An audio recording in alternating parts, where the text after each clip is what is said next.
မှာပြောနာတို့မနဲ့နိုးပြီးဟိုတနေ့တာမှာလုပ်ရမယ့်အလုပ်လေးတွေမလုပ်ခင်မှာခန္ဓာကိုယ်တစ်ကိုယ်လုံးပေါ့ပါပြီးတော့မှကိုယ့်ရဲ့စိတ်ကလေးကြည်လင်လန်းဆန်းသွားအောင်ယောဂလေ့ကျင့်စဉ်လေးအတူတူလေ့ကျင့်အောင်နော်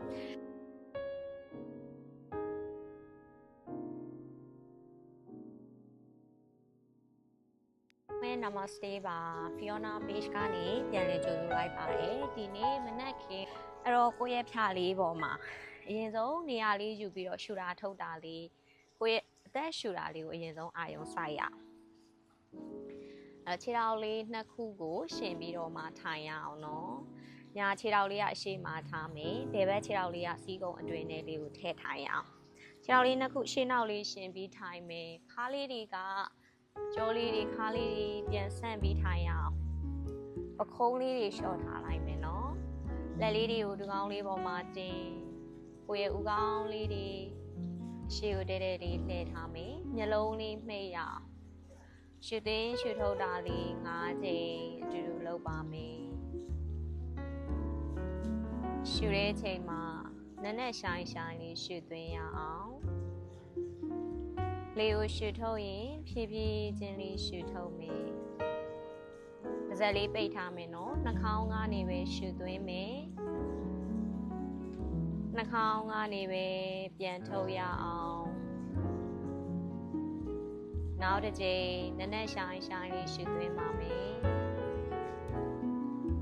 ရှူထုတ်တဲ့ချိန်ကိုယ့်ရဲ့ပခုံးကတင်းအားလေးတွေလျှော့ထားပေးပါ။ရှူသွင်းမယ်နက်နက်ရှိုင်းရှိုင်းလေးရှူမယ်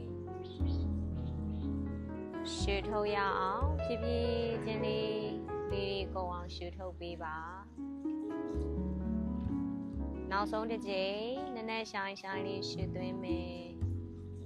ရှူထုတ်ရင်းနဲ့ခန္ဓာကိုယ်ရဲ့တင်းအားတွေစိတ်ရဲ့တင်းအားလေးတွေသက်သာဖြစ်သွားပါစေ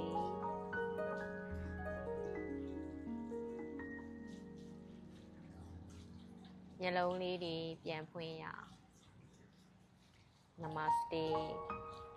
ခေအဲ့တော့ခုလို့ထိုင်နေရင်းနဲ့ပခုံးလေးတွေလျှော်လိုက်မယ်နော်ကိုယ့်ရဲ့ဂုတ်ကလေးတွေကိုအပေါ်ကိုမြှောက်မယ်အဲ့တော့ဒီမှာလက်လေးတွေကဒူကောင်းလေးပေါ်မှာပဲတက်လေးထားပေးရအောင်လေကိုရှူသွင်းရင်းနဲ့ကိုယ့်ရဲ့လက်လေးတွေဂုံနဲ့နေရွက်လေးနဲ့ထိသွားအောင်ဆွဲပြီးမမယ်အဲ့ဒီချိန်ကိုယ့်ရဲ့ဘေးမှာရှိတဲ့ခါးကြောလေးတွေပါဆန်သွားအောင်မပေးနော်လက်လေးတွေကဒူကောင်းလေးပေါ်မှာပဲထားရအောင်သက်ရှူမယ်ထုတ်လိုက်တဲ့ချိန်လေကိုရှူထုတ်လိုက်ရင်းနဲ့ပခုံးလေးကိုပြန်လျှော့ပေးပါနောက်တစ်ချိန်လေးရှူသွင်းရအောင်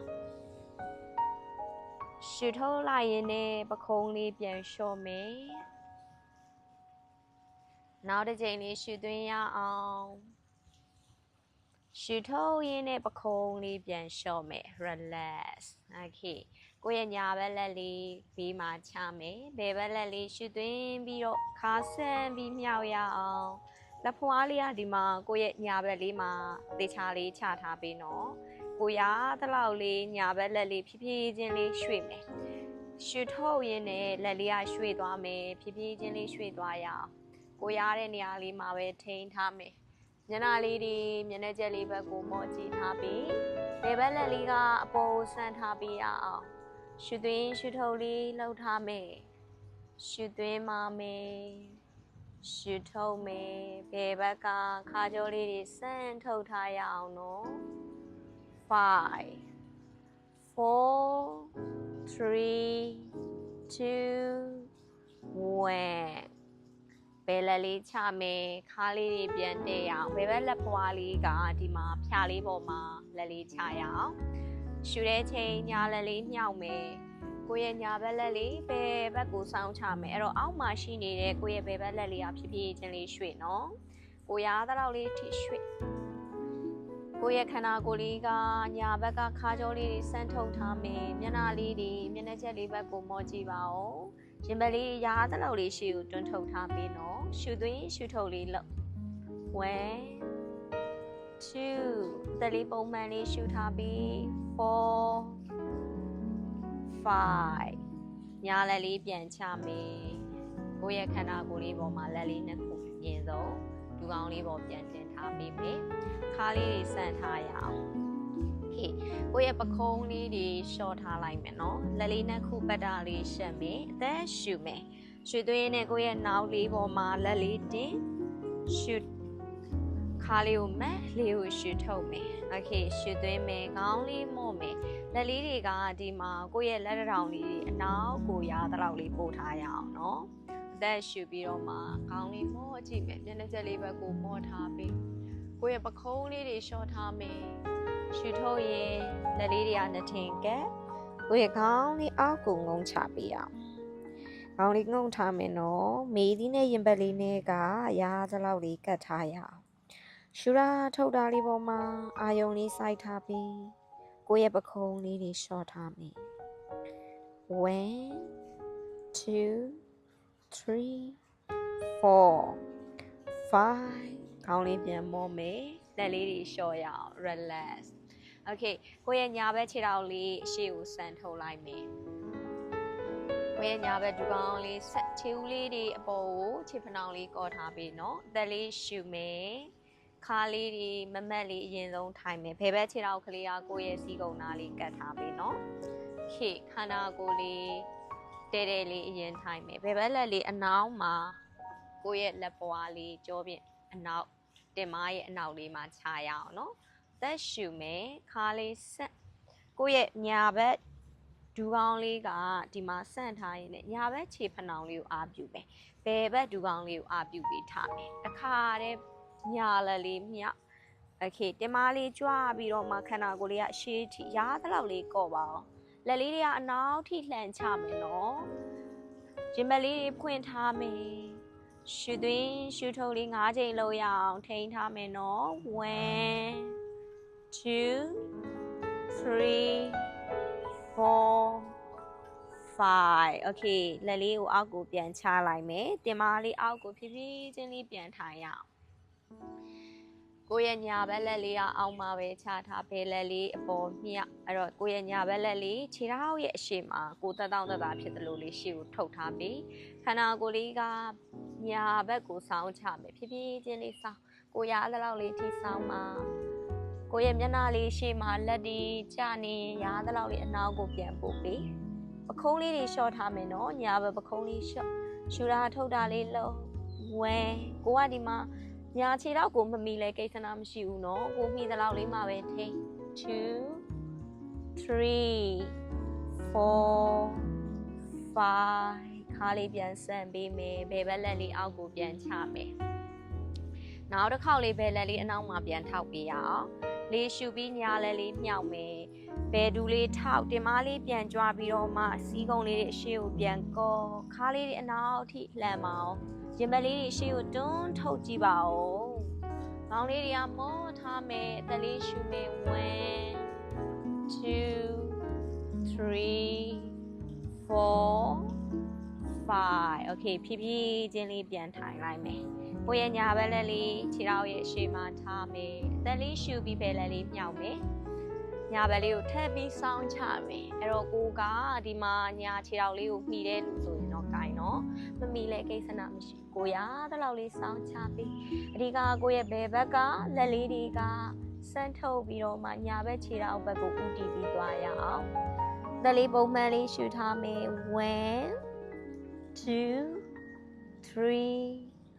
4 5ခါလေးတွေပြန်ဆက်မယ်ဘယ်လက်လေးအနောက်ကိုပြန်ချမယ်အဲ့တော့ကိုယ့်ရဲ့ဘယ်ဘက်လက်လေးအနောက်မှာချနောက်တစ်ခေါက်လေးပြန်သွားမယ်လက်လေးညာလက်လေးအပေါ်ပြန်မြောက်ရအောင်အသက်ရှူမယ်ထုတ်တဲ့ချိန်ကိုယ့်ရဲ့တင်မလေးကြွဘယ်ဒူကောင်းလေးထောက်ပြီးအနောက်ထိလှမ်းမယ်ဒီမှာထောက်ထားတဲ့ဘယ်ဘက်လက်လေးတိချထိန်းတော့1 2 3ခါရီမနာအောင်လက်တွေရောညှစ်ပြီးထိန်းထား4 5 okay ဖြည်းဖြည်းချင်းလေးပြန်ထိုင်မယ်ကိုယ့်ရဲ့ညာဘက်လက်လေးရှေ့မှာပြန်ချသက်ရှူပြီးဘယ်လက်လေးမြောက်ပါမယ်ရှူထုတ်ရင်ညာဘက်လေးကိုပြန်ဆောင်ချပေးရအောင်ခေါင်းလေးတွေကမော့ထားမယ်ရှူတာထုတ်တာလေး5ချိန်လုပ်ပြီး1 2 3 4 5 okay ခါလေးတွေပြန်တဲ့ရအောင်နောက်တစ်ဖက်လေးချိန်မယ်နော် အဲ့တော့အခုညာဘက်ခြေထောက်လေးကိုယ့်ရဲ့စီးကုံရှေ့ကိုကတ်ထားလိုက်မယ်ဘယ်ဘက်ခြေထောက်လေးအပြင်ကိုဆန့်မယ်နော်ခန္ဓာကိုယ်လေးကမမတ်လေးထိုင်အဲ့တော့ဒီမှာကိုကဘယ်ဘက်ခြေထောက်ကိုဆန့်ထုတ်လိုက်ပြီးညာလက်လေးကအနောက်မှာချမယ်ခါလေးမတ်ထားပြီးရှူပြီးဘယ်ဘက်လက်လေးမြတ်ထုတ်ရင်တစ်ခါတည်းဒီမှာဒူးကိုအားပြုပြီးထောက်ပြီးထိမ့်မယ်နော်တကယ်လို့ဒီဒူးကောင်းကတဲ့လေးမကြိုင်အနောက်မှာခါလေးကနည်းနည်းပို့ပြီးတော့မှတက်တောင့်တက်တာမဖြစ်ဘူးအဲ့တော့ဒူးကိုအရင်ဆုံးမှီအောင်ထောက်ပြီးသွားရင်ခါကိုကော့မယ်ခေါင်းလေးတွေလှန်ချလိုက်မယ်ရင်ဘက်လေးတွေအရှိကိုတွန်းထုတ်မယ်ထောက်ထားတဲ့ညာဘက်လက်လေးတိချာလေးထိန်းထားရှူသွင်းရှူထုံလေးခဏလေးထိန်းထားမယ်ရာသလောက်လေးထိန်းတော့1ခါးတွေမနာသည်နဲ့နော်ဒီနေရာလေးမှာခါးနာရဲဆိုရင်ပြန်ထိုင်နော်2 3 4 5 okay ဖြည်းဖြည်းချင်းလေးပြန်ဆင်းမယ်ကိုရာသလောက်လေးပဲလာနော်ဘယ်လက်လေးကရှေ့မှာချညာလက်လေးမြတ်သက်ရှူပါမယ်ထုတ်ရင်ဘယ်ဘက်လေးကိုစောင်းချမယ်ကိုခြေထောက်လေးကိုမှီရင်ကင်ပေးနော်1 2ရှူတာထုတ်တာလေးအာယုံပြုထားပြီး3 4 5ခါလေးပြန်ဆက်မယ်ညာလက်လေးအောက်ကိုပြန်ချမယ်ကိုရဲ့တင်မအနောက်လေးမှာချမယ်ဒုတိယတစ်ကြိမ်အသက်လေးရှူပြီးတော့မှအနောက်ကိုထပ်လှန်ရအောင်ကိုရဲ့ညာဒူကောင်းလေးပေါ်မှာအားပြုပြီးထောက်မယ်ကိုနိုင်တဲ့လောက်လေးလှန်ချပေးနော်1 2 3 4 5ဖြည်းဖြည်းချင်းလေးလက်လေးကရှေ့ကိုပြန်ယူလာမယ်တင်မလေးအောက်ကိုပြန်ထိုင်ချမယ်ခေါင်းလေးတွေကရှေ့ကိုတဲလေးအရင်ဆုံးကြည့်အောင်ညာလက်လေးမြောက်သက်လေးရှူပြီးဘယ်ဘက်လေးကိုဖြည်းဖြည်းချင်းလေးစောင်းချရအောင် relax ကိုမိတဲ့လောက်လေးပဲနော်ကိုရဲ့ခန္ဓာကိုယ်လေးကိုနားထောင်ပြီးပဲသွားပါမယ်ရှူတာထုတ်တာလေးလုပ်ပေးရအောင်1ရှူသွင်းရှူထုတ်လေးပြုံးလေး2 3 4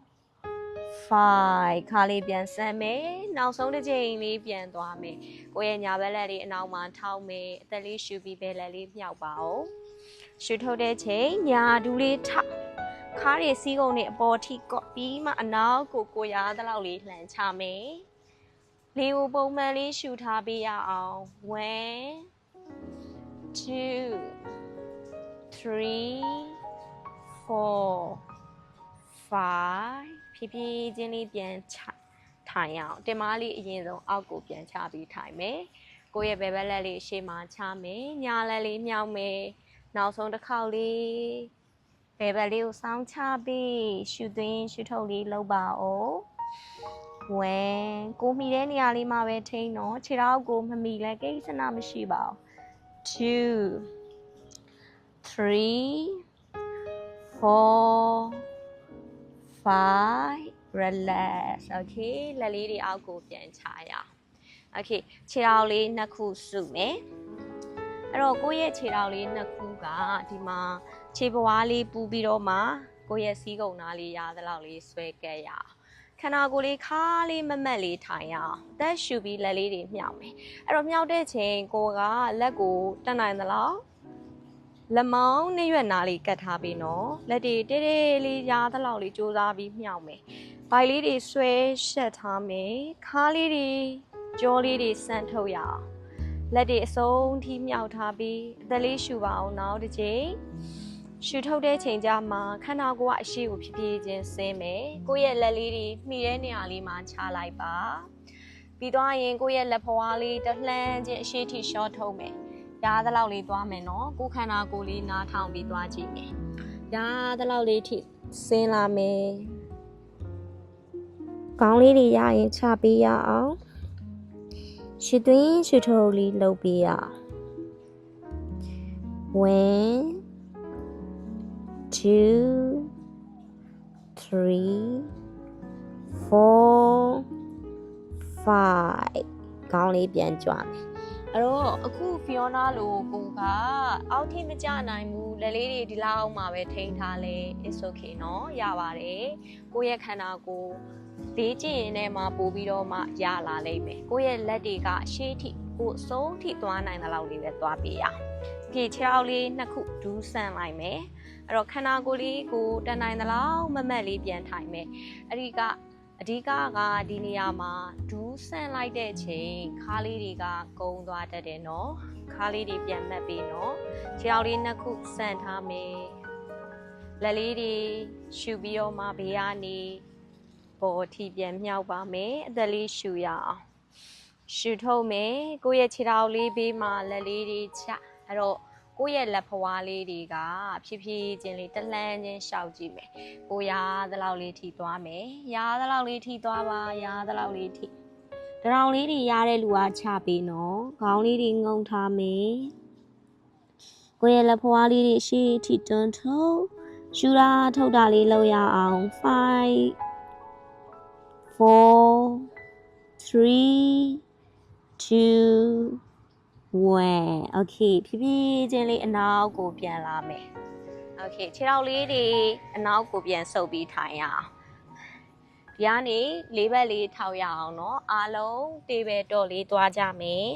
လေးဘက်ထောက်အနေထားလေးတွေပြန်ပြီးတော့မှယူလာရအောင်တေးပဲတော့အနေထားလေးစီရောက်သွားရင်ကိုကလက်တွေခြေထောက်လေးတွေ alignment ချိန်เนาะပြီးသွားရင်ပိုင်လေးကိုဆွဲရှက်ထားမယ်အနောက်ကခြေကုံလေးထောက်ကိုယ့်ရဲ့ one bite လေးဆွဲရှက်ခေါင်းလေးတွေကဒီမှာတသောင်းတသားလေးဖြစ်အောင်ထားပြီးရင်ဒူးကြွလိုက်မယ်ဖြည်းဖြည်းချင်းဒူးကောင်းကိုဆန့်မယ်ခြေဘဝကရရင်ချကြည့်ပါပခုံးလေးတွေရသလောက်လေးဖိချကြည့်မယ် down တော့ခေါင်းလေးငုံထားပြီးနော် that shoe 5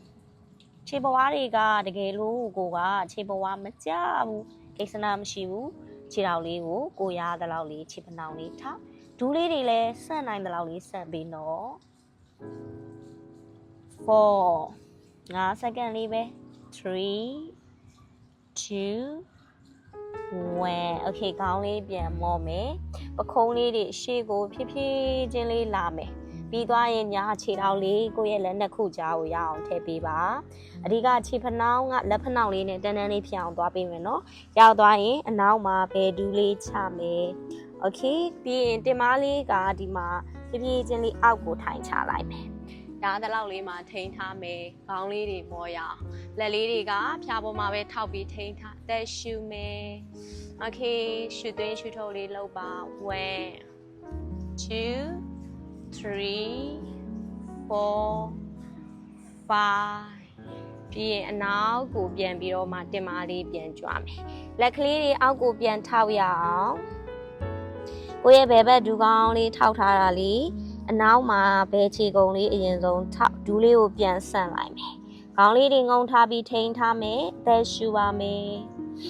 โอเคပြီးတော့ရင်ညာခြေထောက်အနောက်ဆုံးမယ်ပလက်ဘိုက်တွေဆွဲရှက်ထားမယ်နော်1 2 3 4 5 okay ဒူးလေးပြန်ချပါနှစ်ဖက်လုံးဒူကောင်းလေးချလိုက်မယ်ပခုံးလေးခဏလေးရှော့ဘယ်ဘက်တစ်ချမ်းလေးဆက်သွားရအောင်နော်အားလုံးဒီဘက်တစ်ချမ်းလေးပြီးသွားအောင်ဆက်သွားပါမယ် okay ဒေါင်းတော့လေးပြန်ထမယ်အားလုံးခြေပွားလေးတွေကရရင်ချပေးနော်သက်ရှူပါ1 2 3 4 5ပခုံးလေးများများလေးဖိထားနော်အခုမှခန္ဓာကိုယ်လေးကပလက်အနေထားလေးရောက်သွားအောင်ရှေ့ကိုပြန်လာပြီဘယ်ခြေထောက်လေးကိုယ့်ရဲ့လက်နှစ်ခုကြားကိုထည့်မယ်အဲ့တော့ကိုကရောက်အောင်သွားပြီးထည့်နော်ခြေဖနှောင်းနဲ့ဒီမှာလက်ဖနှောင်းလေးနဲ့တည့်အောင်ချပြီးအနောက်ကညာဒူးလေးခဏလေးချမယ်တင်မားလေးကိုအောက်ကိုထိုင်ချလိုက်မယ်ဘောင်းလေးတွေမော့မယ်လက်လေးတွေနဲ့ထောက်ထားလို့လည်းရတယ်ကိုကမနာရင်လက်လေးထောက်ပြီးထိသက်ရှူမယ်1 2 3 4 5ခေါင်းလေးပြန်ငုံမယ်လက်လေးမှာပဲအားပြုပြီးတော့ထောက်ထားမယ်အနောက်ကညာခြေထောက်လေးကိုခြေကုံလေးပြန်ထောက်ရအောင်ပြီးရင်ဒူကောင်းလေးဆန့်ထားမယ် ကိုယ့်ရဲ့လက်ကလေးတွေကတိချာလေးလက်လေးတွေညီအောင်ချိန်ထားပေးနော်အဓိကလက်ကဝတ်နဲ့လက်မောင်းလေးကအပေါ်အောက်တစ်ဖြောင်းလေးဖြစ်ထားအောင်ချိန်ထားမယ်ပလန်လေးကိုဆက်သွားမယ်အဲ့တော့ဘဲခြေထောက်အနောက်ကိုဆက်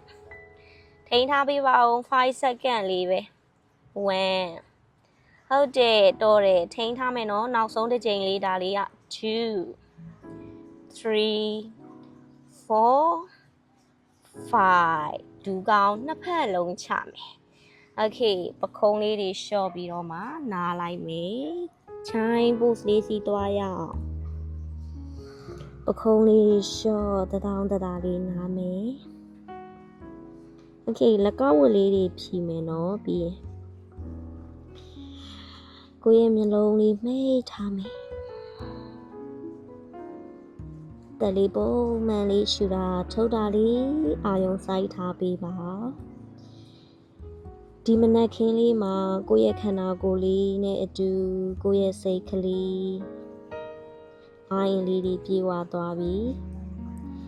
ကျမ်းပါတယ်ပျော်ရွှင်တဲ့နေ့ရက်ကလေးအစားပြုလိုက်ပြီဖြာလေးပေါ်ရောက်ရှိလာဖို့ကြိုးစားအထောက်မှုကကိုလေးအရင်ဆုံးအတိမတ်ပြုပေးနော်ရှုသွင်းရှုထုတ်လေးလုပ်ပြီးပြန်ထားရအောင်โอเคလက်ကဝတ်လေးတွေပြန်ဖြီးပြီးဒီနေ့နားလို့ရပြီเนาะအဲ့တော့ကိုကထိုင်နေနေပဲလက်လေးနှစ်ခုစမ်းထုတ်ရအောင်လက်မလေးလက်လေးချောင်းနဲ့ထည့်လက်ကဝတ်လေးတွေလှည့်ပြီးတော့ဖြီးမယ်เนาะညာဘက်ကိုလှည့်ဘယ်ဘက်ကိုလှည့်အဲ့တော့အဓိကကိုယ့်ရဲ့လက်ကဝတ်လေးတွေထောက်ထားတဲ့ချိန်လက်ကဝတ်လေးနာသွားရင်ပြန်ဖြီးပေးနော်အဲ့တော့တရောင်စင်းနဲ့ပခုံးနဲ့ငြိမ်ငြိမ်လေးထိန်းထားနော်โอเคကိုအဆင်ပြေတဲ့လောက်ထိလှည့်ပြီးလျှော့ပါအားလုံးပဲကျေးဇူးတင်ပါတယ်ဖီယိုနာနဲ့ဒီနေ့အချိန်ပေးပြီးတော့မှယောဂလေ့ကျင့်သူများအားလုံးနောက်တစ်ပတ်မှာပြန်ဆုံချင်ပါတယ်